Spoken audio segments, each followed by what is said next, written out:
Assalamualaikum warahmatullahi wabarakatuh. Salam sejahtera bagi kita semua. Puji syukur kita panjatkan kehadiran Tuhan Yang Maha Esa. Perkenalkan, nama saya Andrea Haryanto. Saya selaku moderator pada presentasi kali ini mewakili kelompok 12. Nah, untuk membuka penyampaian materi dengan judul kasus phishing pemerasan peretasan pelanggaran undang-undang ITE. Sebelum memulai pemaparan, kami menyampaikan penghargaan terbaik dan terima kasih kepada Bapak dosen pengampu mata kuliah kewarganegaraan atas bimbingan dan kesempatan yang telah diberikan dalam penyusunan tugas ini. Selanjutnya, sebelum memasuki materi ini, saya menyampaikan ke rekan-rekan anggota kelompok 12 untuk memperkenalkan diri secara singkat.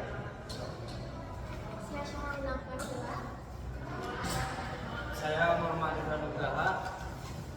Nama saya Febri Firman Saputra. Untuk memahami lebih jauh mengenai isu ini, pemaparan materi akan disampaikan secara lebih rinci oleh para anggota kelompok 12 yang telah bertugas sebagai pemateri. Nah, dengan hormat, mari kita bersama-sama menyimak penjelasan yang akan disampaikan oleh rekan-rekan pemateri kepadanya.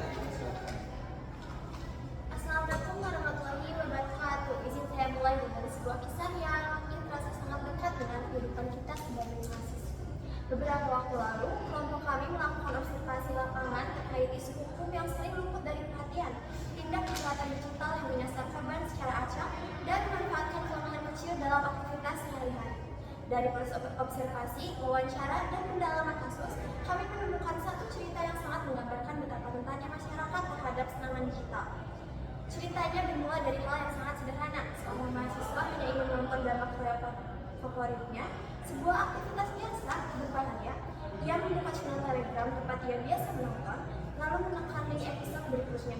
Tapi ia sebenarnya menyadari ada sesuatu yang aneh. Format link yang ia lihat tampak janggal, pendek, tidak seperti link episode lainnya, dan tidak berbentuk www.com. Ada rasa curiga, tapi penasaran mengalahkan kehati-hatian. Ia klik link itu, detik berikutnya layar HP-nya langsung gelap, mati total. Ia berpikir mungkin lowbat, mungkin error, tidak terpikir bahwa itu adalah awal dari sebuah kejahatan.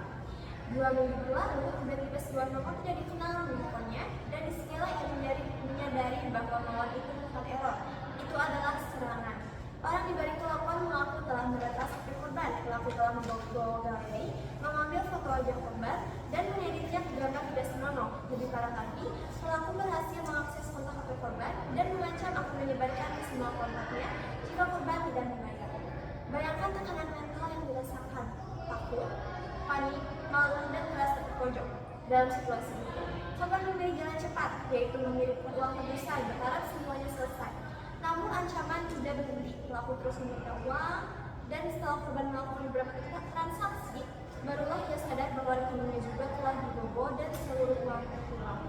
Akhirnya korban melapor ke polisi, dan ternyata itu bukan satu-satunya. Pelaku adalah buronan yang telah menipu banyak orang. Singkat cerita, pelaku berhasil ditangkap dan uang korban dikembalikan meskipun hanya sebagian. Dari observasi lapangan yang kami lakukan, ada 3 kesalahan besar yang terlihat sangat jelas. Yang pertama, pelaku telah melakukan kejahatan berlapis menurut Undang-Undang ITE. Yang pertama, akses ilegal ke perangkat korban, pasal 30, lalu pencurian dan manipulasi data elektronik, pasal 35, pemerasan menggunakan ancaman digital, pasal 27 ayat 4, penyalahgunaan data pribadi yang secara prinsip masuk ranah perlindungan data. Ini bukan satu pasal, tapi rangkaian pelanggaran yang saling menumpuk. Selanjutnya akan dijelaskan oleh rekan saya. Terus yang kedua, korban tidak tahu harus berbuat apa saat kejadian berlangsung.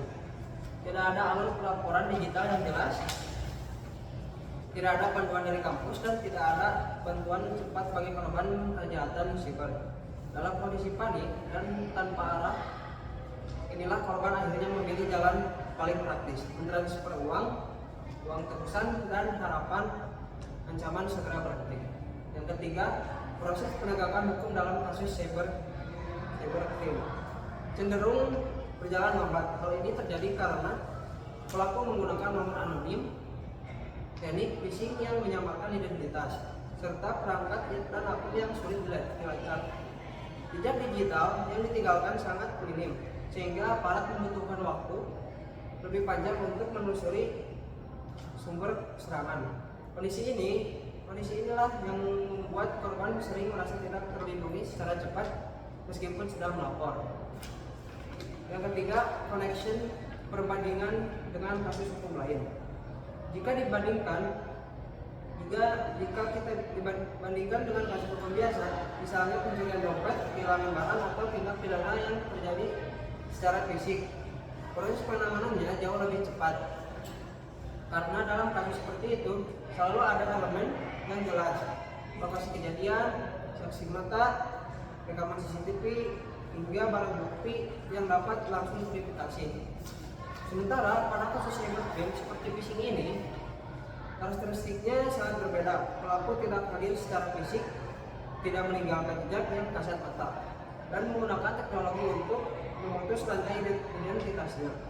Jejak digitalnya bisa disamarkan. Perbedaan inilah yang membuat penegakan hukum terhadap cybercrime membutuhkan pendekatan yang lebih modern, lebih responsif, dan jauh lebih teknis dibandingkan kasus hukum biasa. Dengan kata lain, ketika kejahatan bergerak secara digital, maka sistem hukumnya pun harus mampu bergerak secepat itu. Yang keempat, prinsip fakta hukum dan data terpercaya. Data dari patroli cybercrime menunjukkan ribuan laporan kejahatan cyber setiap tahun, dan phishing berada di urutan teratas modus yang paling sering memakan korban. Kominfo juga memblokir ribuan link berbahaya setiap tahun. Namun jumlah pelaku yang berhasil diidentifikasi dan ditangkap masih jauh lebih sedikit dibandingkan jumlah ancaman yang beredar ini. Menunjukkan ketimpangan antara banyaknya ancaman dan kemampuan penegakan hukum. Melalui kasus yang kami teliti, terlihat jelas bahwa walaupun regulasi terkait perlindungan data dan kejahatan siber telah ada, mekanisme respon cepat baik di pencegahan, edukasi maupun penanganan korban masih belum berjalan optimal. Hal ini membuat korban sering kali kesulitan mendapatkan perlindungan yang efektif pada saat ancaman terjadi. Yang kelima, agenda transisi menuju solusi. Melihat kompleksitas kasus ini, kita tidak bisa hanya berhenti pada edukasi pengguna. Pendekatan hukumnya harus diperbaiki, dipercepat, dan disesuaikan dengan pola kejahatan digital yang terus berkembang. Oleh karena itu, kami mengusulkan beberapa agenda penyelesaian yang berfokus pada aspek hukum dan kelembagaan. Yang keenam, law atau impact.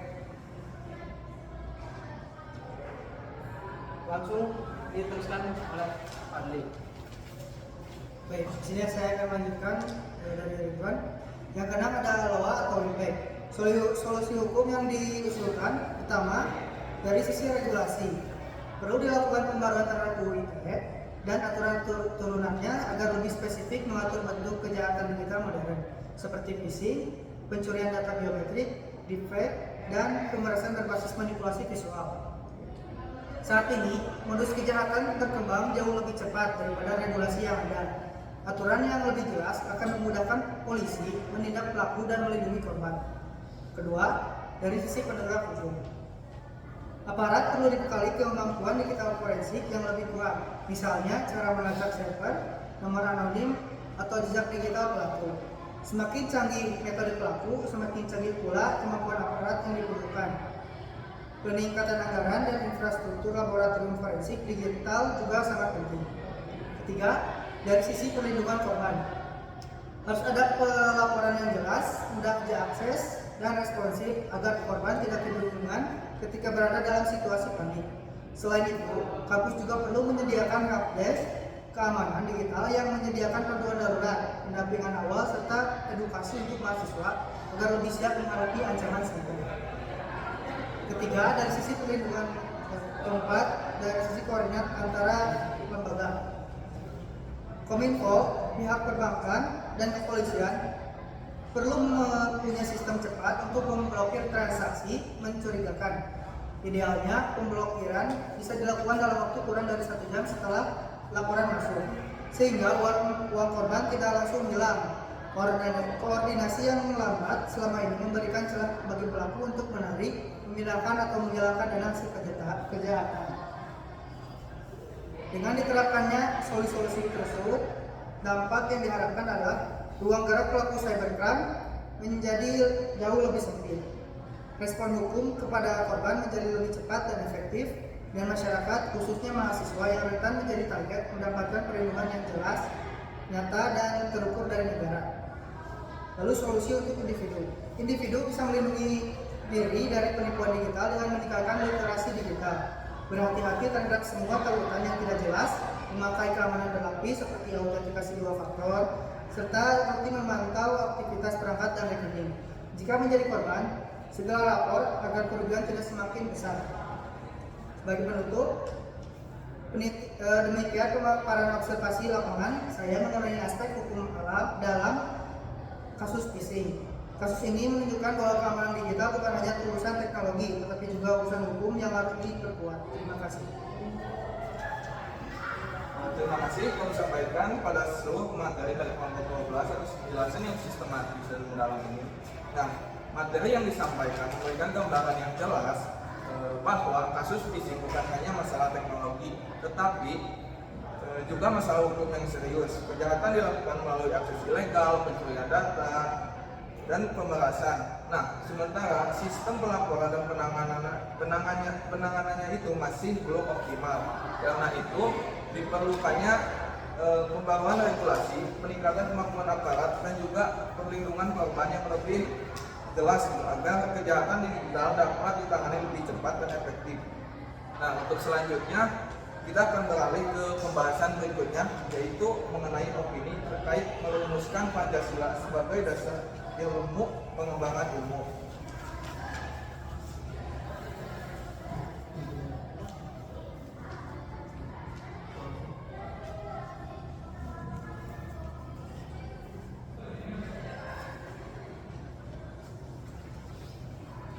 Baik, izinkan kami memaparkan opini tentang merumuskan Pancasila sebagai dasar nilai pengembangan ilmu. Merumuskan Pancasila sebagai dasar nilai pengembangan ilmu merupakan langkah strategis yang sangat penting dalam konteks pembangunan bangsa dan kemajuan peradaban Indonesia. Di tengah percepatan teknologi, arus informasi yang tidak terbatas, serta tantangan sosial yang semakin kompleks, ilmu pengetahuan membutuhkan fondasi moral agar tidak kehilangan arah. Pancasila hadir bukan semata-mata sebagai sebuah negara, tapi sebagai paradigma etis yang memastikan bahwa kemajuan ilmiah tetap selaras dengan nilai kebangsaan, kemanusiaan, dan keadilan sosial. Secara normatif, Pancasila telah menjadi dasar negara sekaligus pedoman moral bangsa. Namun dalam praktiknya, penerapan nilai-nilainya dalam dunia pendidikan dan riset masih belum maksimal. Banyak penelitian berkembang pesat secara kuantitatif, tetapi tidak selalu menyentuh kebutuhan nyata masyarakat. Fenomena ini menunjukkan adanya kesenjangan antara idealis Pancasila dan realitas ilmiah yang terjadi di lapangan. Peran 5 sila dalam membentuk arah ilmu pengetahuan, yaitu sila ketuhanan yang Maha Esa memberikan dasar bahwa pengembangan ilmu harus dijalankan dengan kesadaran bahwa pengetahuan merupakan amanah yang memerlukan kejujuran, tanggung jawab, dan integritas. Nilai ketuhanan menuntut para ilmuwan untuk menjaga etika dalam seluruh proses ilmiah, mulai dari pengumpulan data hingga penerapan hasil penelitian, sehingga ilmu yang dihasilkan benar-benar membawa kebaikan dan tidak menyimpang dari nilai moral. Lalu sila kemanusiaan yang adil dan beradab mengarahkan agar ilmu pengetahuan selalu berpihak pada peningkatan kualitas hidup manusia.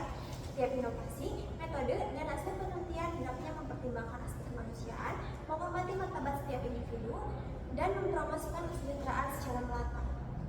Dengan nilai ini, ilmu tidak hanya menghasilkan penemuan baru, tetapi juga memberikan manfaat nyata yang adil bagi seluruh bangsa.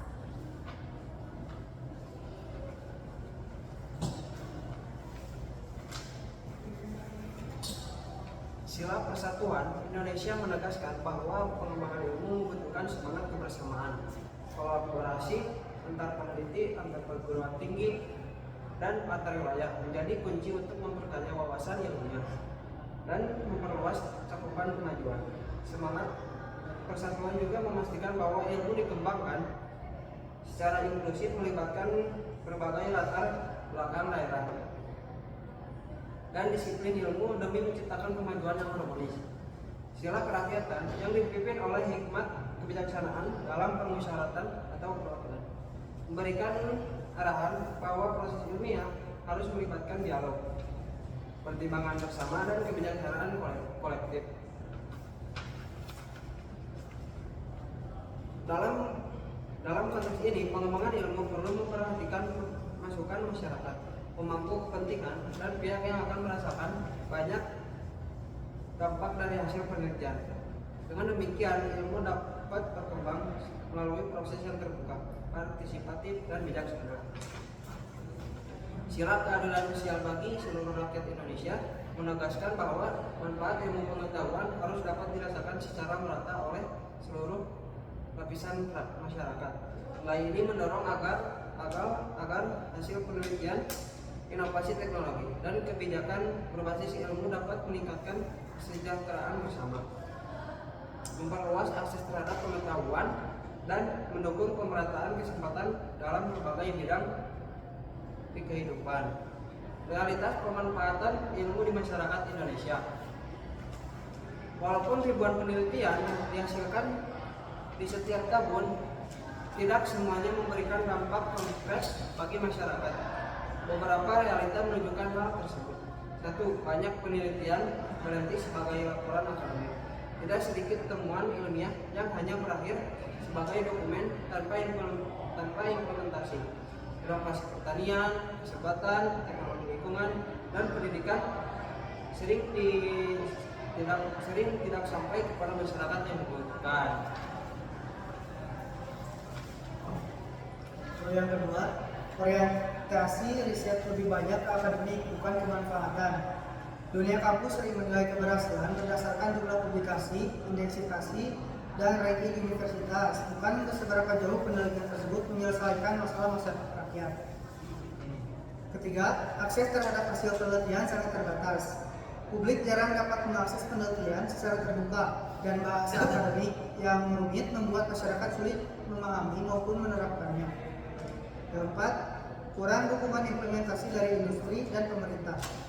Banyak penelitian potensial tidak dikembangkan lebih jauh karena minimnya pendanaan, fasilitas, atau kolaborasi lintas sektor. Yang kelima, tidak terintegrasi dengan kebutuhan nasional. Rekomendasi riset tidak selalu menjadi dasar kebijakan publik, sehingga jarak antara ilmu dan kesejahteraan masyarakat tetap lebar. Semua realita ini menunjukkan bahwa pengembangan ilmu belum sepenuhnya mencerminkan nilai Pancasila. Aktualisasi Pancasila dalam Tridharma perguruan tinggi. Perguruan tinggi memiliki peran strategis dalam menjadikan Pancasila sebagai dasar nilai ilmiah melalui Tridharma, yaitu ada pendidikan harus membentuk karakter Pancasilais, bukan hanya transfer pengetahuan. Lalu penelitian harus diarahkan untuk menyelesaikan persoalan bangsa, bukan sekedar memenuhi syarat administratif. Yang ketiga, pengabdian. Masyarakat harus menjadi wujud gotong royong, empati, dan kepedulian. Namun implementasinya masih belum konsisten. Pendidikan cenderung mengejar nilai, penelitian mengejar publikasi, dan pengabdian dilakukan sekedar formalitas. Padahal kampus seharusnya menjadi tempat lahirnya kader Pancasila yang berintegritas, kritis, dan berkarakter kuat. Urgensi menjadikan Pancasila sebagai paradigma ilmiah. Tanpa nilai Pancasila, ilmu beresiko memperkuat ketidakadilan, memunculkan eksploitasi sumber daya alam, memperbesar kesenjangan digital, dan melahirkan inovasi yang tidak manusiawi. Sebaliknya, jika Pancasila benar-benar dijadikan fondasi pengembangan ilmu, Indonesia dapat membangun peradaban yang maju secara teknologi, namun tetap beradab, inklusif, dan berkeadilan sosial. Pancasila bukan hanya dasar negara, tetapi roh yang harus menghidupkan seluruh proses pengembangan ilmu demi kepentingan rakyat Indonesia. Demikian rangkaian presentasi dari kelompok 12. Terima kasih atas perhatian dan partisipasi yang diberikan. Sekian. Mohon maaf apabila ada kekurangan atau salah kata dari kami. Wassalamualaikum warahmatullahi wabarakatuh.